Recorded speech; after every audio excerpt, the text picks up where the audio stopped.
Државата повторно ќе се задолжува. Се преговара за нов заем од половина милиарда евра. Од каде ќе се земат овие пари? Дали повторно од Унгарија или пак од некоја друга држава?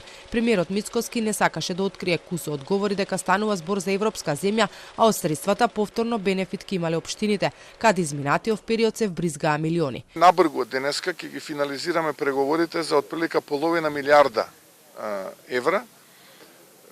За сега ќе задржам името на државата, настанува збор за европска земја, пари кои што ќе бидат вложени во реконструкција на локални, регионални и експресни патишта, што повторно ќе значи бенефит за општините. Општина со општина ќе се поврзуваат со локални, со регионални патишта.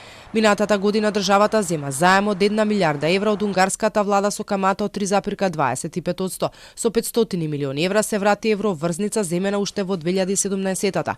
Долгот се исчисти на крајот на јануари.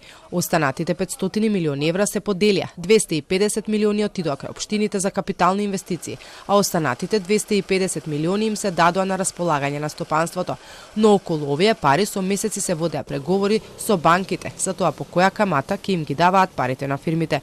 На крајот падна договор кон банките да плаќаат камата од 1,95%, а кредитот за бизнисот кон Унгарија со камата од 3,25% да се враќа од буџетот кој го полнати граѓаните.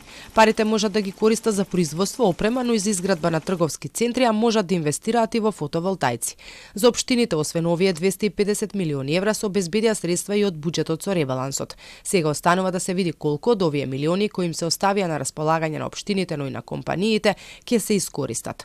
Општините со години имаат проблеми со менаџирањето на средствата. Многу често познавачите на овој проблем зборуваат дека најголем дел од нивните буџети одат за плати, а општини со различна големина имаат и изброј на вработени. Дел од нив се и постојано на листата на должници од Министерството за финансии. Сепак премиерот Мицковски тврди дека дел од општините се стабилизирани.